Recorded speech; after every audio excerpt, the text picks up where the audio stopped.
என்ன புத்தகம் தான், என்ன செய்ய நீ நான் புத்தகம் படி மேட்ச் பாக்குறத விட போறேன். மகன் புத்தகம் கொஞ்சம் இருக்காது வாசிக்க போறேன். ஏன்னா எனக்கு அவ்வளவு ப்ரெஷரா இருக்கு, டிப்ரெஷன் ஆகிருக்குங்களா? அப்ப ஸ்ரீலங்கா ஜெர்சியில வந்து அதாவது இந்த வெற்றிய இங்கிலாந்தே எதிர்பார்க்கல. நீ நம்புறீங்களா? இங்கிலாந்து உண்மை, இங்கிலாந்தே இந்த போட்டியில வெல்லும் அப்படின்றத எதிர்பார்க்கல. அதனா நான் சொல்லுவோம், அடி சொல்லலாம். இலங்கை அணி ஏன் இந்த மாதிரி ஒரு மோசமான நிலையில இருக்கு அப்படின்னா தெரியல. வெல்றதுக்கான எந்த விதமான அறிகுறியுமே இல்லாம தான் ஆரம்பிச்சது. 100 ரன்னை கூட அடிக்க முடியல சந்திர. உங்களோட சொந்த மைதானம் சரி, 1 ரன்னால 2 ரன்னால தோத்தீங்கண்டா பரவாயில்லை. ஒரு சொந்த மைதானத்துல வச்சு ஒரு 147 அடிக்கையில 95 கோல் அவுட், இன்னும் 3.2 ஓவர், 20 போல் மிச்சம் இருக்கு. அவன் 20 போல இந்த ரன்னை அடிச்சு முடிச்சிருவானுங்க. தாராளமா காணும் இந்த மிச்ச ரன் அடிக்கிறதுக்கு காணும், இந்த தாராளமா காணும் இந்த 20 போல். இலங்கை அணியினுடைய ஆரம்பத்தை, அதாவது நானும் சொல்ச்சில வெற்றி பெற்றாங்க. ஓகே, நானும் சொல்ச்சில வெற்றி பெற்று துடுப்படுத்தாடுறதுக்கு இல்லாம அவங்க களத்தடுப்பை தேர்வு செஞ்சாங்க. பந்து வீச்சால சுழல் பந்து வீச்சுக்கான மைதானம்ன்றது தெரியும். மழை பெஞ்சது சேசிங் தான் இரண்டாவது துடுப்படுத்த ஆடுகிற அணிக்கு தான் வெற்றி. அதனால அது சரியான முறையில் இங்கிலாந்து அணியை அவ்வளவு இலகுவா, அவ்வளவு மிக குறைந்த ஓட்ட எண்ணிக்கைக்குள்ள கட்டுப்படுத்திட்டு முக்கியமான விக்கெட்டுகளை கைப்பற்றி விட்டுட்டு இங்கிலாந்து அணியால ஓடித்தான் அதிக ஓட்டங்கள் எடுக்க முடிஞ்சது. அதாவது 4-6 ஓட்டங்களால நாளைக்கு 50 ஓட்டங்களுக்குலாம் பெறப்பட்டது. சரியா 52 ஓட்டங்கள் சந்திரு, 4 6 7 பவுண்டரி, இதுதான் இங்கிலாந்து அடிச்சது. அதாவது 4-5 ஓட்டங்கள் 6 ஓட்டங்களால மற்றெல்லாம் ஓடித்தான் எடுத்தாங்க. 90 ஓட்டங்கள், 5 ஓட்டங்கள் உதிரி, 90 ஓட்டங்கள் ஓடி எடுத்திருக்கின்றார்கள். பெறப்பட்ட அந்த உதிரி ஓட்டங்களுக்குள்ளே லெக் பை இருக்குது. அப்ப பார்க்க போனா ஓடித்தான் அதிகமான ஓட்டங்கள் ஓடி எடுத்திருக்காங்க. அதே டெக்னிக்கை யூஸ் பண்ணணும்ன்றது உங்களுக்கு கொஞ்சம் கூட தெரியாதா? பேசிக் கிரிக்கெட் 10 நிமிஷம் ஆட்டம் இழக்கு. சரி, அது ஓகே, அவர் ஆட்டம் ஏதோ ஒரு சரி இல்ல, அதை அடித்தார், அடித்த அடி சரி, அது ஒரு அன்லக்குன்னு வச்சுக்கொள்வோம். அடுத்ததா வந்து குஷல் மெண்டிஸ் ஒரு 4 ஓட்டத்தை மாடிக்கிறார். குஷல் மெண்டிஸ் தான் அடுத்த எங்களுக்கு நம்பிக்கை. அவரும் கையில தூக்கி கொடுக்கிறார். இப்ப குஷல் மெண்டிஸ் தெரிஞ்சிருக்க வேணும் என்ன செய்யணும். பவன் ரத்நாயகாவை பற்றி நான் மிகப்பெரிய அளவில் சகல நிகழ்ச்சிகளும் பேசிக்கொண்டிருந்தேன். இன்று காலையில் நாங்கள் தந்த நிகழ்ச்சியில் பவன் இந்த மேட்சில் கைப்பற்றி கொடுப்பார் என்று சொன்னேன். டெக்னிக்கலி நல்ல பிளேயர், டெக்னிக்காக வேலை செய்யக்கூடியவர் ஒருத்தர். 2 விக்கெட் போயிருக்கு. ரன்களை ஓடி எடுத்தால் வெற்றி கிடைக்கும். வந்த வரத்துல முதலாவது போலுக்கு 6 அடிக்கணுமா? எனக்கு விளங்கல. பட்டம் விட்டார், வெளியே போனார். இலங்கை துடுப்பாட்ட வீரர்கள் ஓட்டங்களை பெறுவதற்கு யார் முயற்சித்தார்கள்? யாருமே இல்லை. தசோன் சாணுக்க தான்.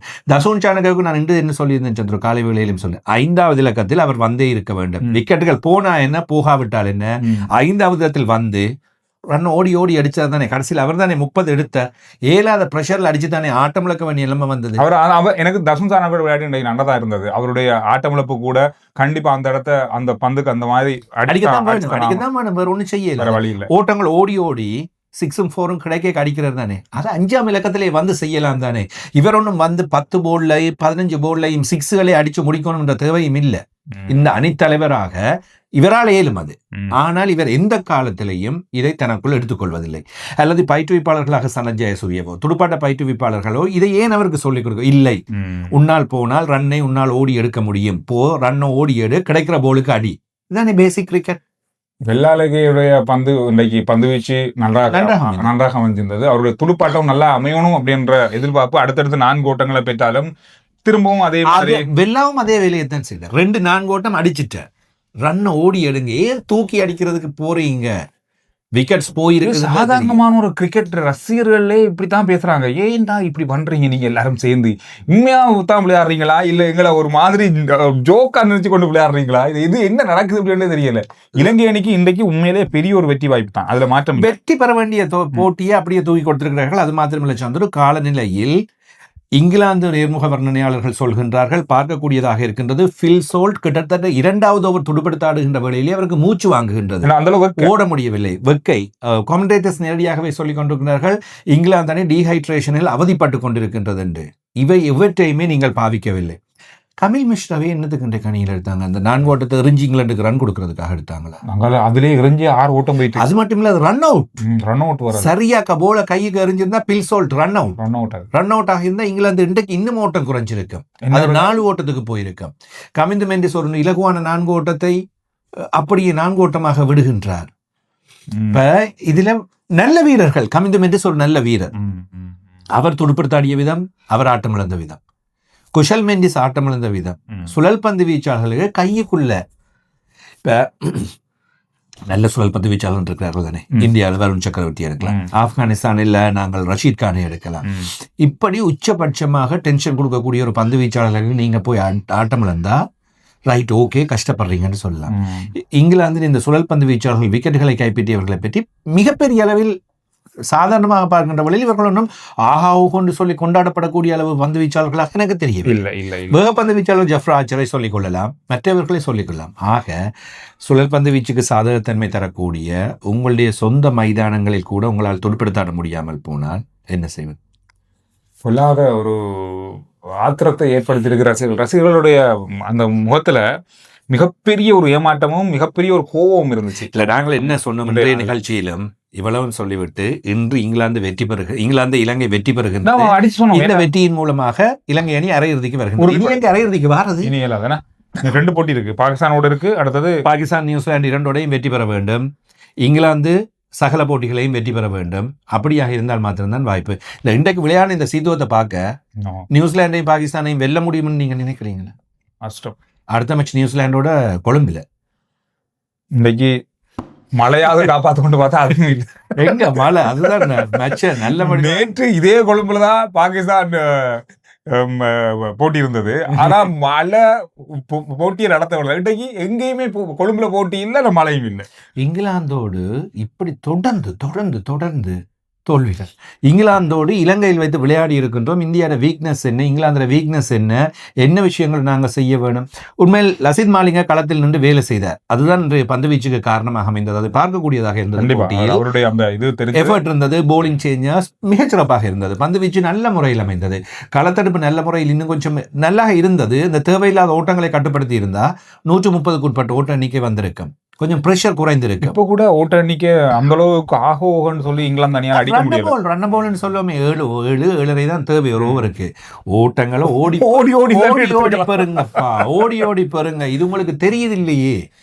இங்கிலாந்து அணி இந்த பந்து வீச்சை நாம பாராட்டித்தான் ஆகணும். எது அப்படி இருந்தாலும் இங்கிலாந்து அணி இலங்கை அணிக்கு எந்த மாதிரியான பந்து வீச்சுக்களை எதிர்கொள்ள முடியாம தடுமாறுறாங்கன்றதுல 2வது 3வது ஓவர்ல கணக்கெடுத்துட்டாங்க. இப்போ இதை வச்சு தான் இலங்கை அணியை உருட்டினது இங்கிலாந்து அணி. அதில் எந்த ஒரு மாற்றம் இல்லை. அவங்க சரியாக அந்த டெக்னிக்கை பிடிச்சிட்டாங்க. அவங்க இந்த துடுப்படுத்தாட இலங்கை அணி துடுப்படுத்தாட ஆரம்பிக்கும் போதே அவங்களுக்கு இந்த போட்டியில வெல்றதுக்கான எந்த ஒரு எண்ணமும் இருந்திருக்காது. துடுப்பாட்டத்தின் பொழுது அவர்கள் ஆட்டமிழந்து போகின்ற போதும், அவர்கள் ஆட்டமிழந்த மைதானத்தில் அங்கே அவர்கள் இருக்கின்ற வேளையிலும் டிசப்பாயிண்டட் ஃபேஸ்ன்னு சொல்லுவோமே, அதிருப்தியான, நாங்கள் இந்த போட்டியில் எங்களுக்கு தோல்வி உறுதியாகி விட்டது என்ற மனநிலைமையில் தான் இருந்தார்கள். அவர்களே தோல்வியை அந்த வெற்றி என்பது போனஸ், வெற்றி என்பது அவர்களுக்கு டபுள் போனஸ். இப்ப அவர்கள் அரையிறுதிக்கு போறதுக்கான இலகுவான வாய்ப்பு ஒன்று உருவாக்கப்பட்டு விட்டது. ரைட், இலங்கை அணி இந்த நிலைமை இந்த மாதிரி ஆகிருக்கு இன்றைய நாளில். இது ஒரு பெரிய கவலைக்குரிய விஷயம். இன்னும் கொஞ்ச நேரத்தில் ஆரம்பிக்க நீங்க வீடியோ பார்க்கும்போது இந்தியா தென்னாப்பிரிக்கா அணிகளுக்கான போட்டி ஆரம்பிக்கப்பட்டுவிடும். ஒரு 1/2 மணி நேரத்தில் நினைக்கிறேன். இப்பொழுது நாளை சுழற்சி இடம்பெறதுக்கான நேரம் நெருங்கி கொண்டிருக்கு. நீங்க சொல்லுங்க, இன்றைக்கு என்ன நடந்தது? ஏன் இப்படி இலங்கை அணியினுடைய நிலைமை மாறியது? எங்க இலங்கை அணி பிளவிட்டது அப்படின்றத கருத்துக்கள்ல சொல்லுங்க. இப்ப கமெண்ட்ஸ் இருக்கட்டும், கமெண்ட்ஸ்ல இலங்கை அணியை பற்றி ஏப்பா இப்படி திட்டுறீங்கன்னு நிறைய கமெண்ட்ஸ். இப்ப நீங்களே ஏற்றுக்கொள்வீங்கன்னு நம்புறேன். இலங்கை அணியை நாம திட்டுறதுக்கு நமக்கு ரைட்ஸ் இருக்கு. நம்ம இதுல பர்சனல் மெசேஜ் வேற, பர்சனலா வந்து த்ரெட்டனிங் மெசேஜ் வேற, அப்படி எல்லாம் அப்படி இல்ல. என்ன இதுல நல்லது நடக்கும் போது நாம நல்லதா தான் சொல்லுவோம். ஆஸ்திரேலியாவோட வெல்லும் போது தூக்கி கொண்டாடினோம். ஜிம்பாப்வேயுடன் தோல்வி அடைந்த வேளையிலேயே இதை நாங்கள் பேசினோம். இது கொஞ்சம் அதிக பிரசங்கித்தனமாகி விட்டார்களோ அல்லது நீங்கள் சரியாக கணிக்கெடுக்காமல் இருக்கிறீங்களோ என்று பார்த்தால், இலங்கை அணி ஆஸ்திரேலியாவிடம் வெற்றி பெற்றதோடு அதிர்ஷ்டம். அப்படிதான் பார்க்கக்கூடியதா இருக்கு. அன்றைக்கு அந்த 10 நிமிஷங்க அடித்து கொடுத்த அடியால் கிடைத்த வெற்றி. 10 நிமிஷங்க அடித்தால் வெற்றி, இல்லாவிட்டால் இல்லை என்ற நிலைமையில இப்ப அணி நிக்குது. ரைட், இன்னும் கொஞ்ச நேரத்துல இந்திய அணிக்கான போட்டி ஆரம்பிக்கப்பட போது நாங்கள் இந்திய அணியோட போட்டி முடிவடைஞ்சதுக்கு பிறகு சந்திக்கிறோம். மீண்டும் சந்திக்கிறோம். இன்றும் அரசனை வழங்குகின்றார்கள் MST கிரிக்கெட் அகாடமி, வவுனியா ஞானவர் வைரவர் கோவில் வீதி 2ஆம் குறுக்கு தெருவில் அமைந்திருக்கின்றது. சரியான கிரிக்கெட் பயிற்சிகளை நீங்கள் முழுமையாக பெற்றுக்கொள்ள முடியும். அதே போல ரவி ஜுவல்லர்ஸ் செட்டியாத்தரு தங்க நகைகளுடைய மிக முக்கியமான இடம் இலங்கையை பொறுத்தவரையில், குறிப்பாக செட்டியாத்தருவை பொறுத்தவரையில் ரவி ஜுவல்லர்ஸ் நீங்க வாங்குற தங்கத்துக்கு எத்தனை வருஷமானாலும், அதாவது அதுக்கான ஒரண்டியோட நகை, அந்த மாதிரி ஒரு இடம் தான் ரவி ஜுவல்லர்ஸ். அதே போல சென்டர் பாயிண்ட் நுகையகுடையில் இப்பொழுது புதிய காட்சி அறை பிரம்மாண்டமாக ஆரம்பிக்கப்பட்டிருக்கின்றது. குறிப்பாக மணப்பெண்களுக்கான ஆடைகளை நீங்கள் ட்ரையல் மூலமாக முதலில் அணிந்து பார்த்து உங்களுக்காக வாங்கிக் கொள்ளக்கூடியதாக இருக்கும். அதே போல கோவிங் எலக்ட்ரிக் மோட்டார் சைக்கிள்கள் ₹1 கூட செலவாகாம 1 கிலோமீட்டர் தூரத்தை நீங்க பயணிக்கக்கூடிய வகையில எலக்ட்ரிக் முழுதான எலக்ட்ரிக் மோட்டார் சைக்கிள்களை நீங்க பெற்றுக்கொள்ளலாம். மேலதிக தகவல்களை பெற்றுக்கொள்ள இந்த இலக்கத்தை அழைத்து தெரிந்து கொள்ளுங்கள்.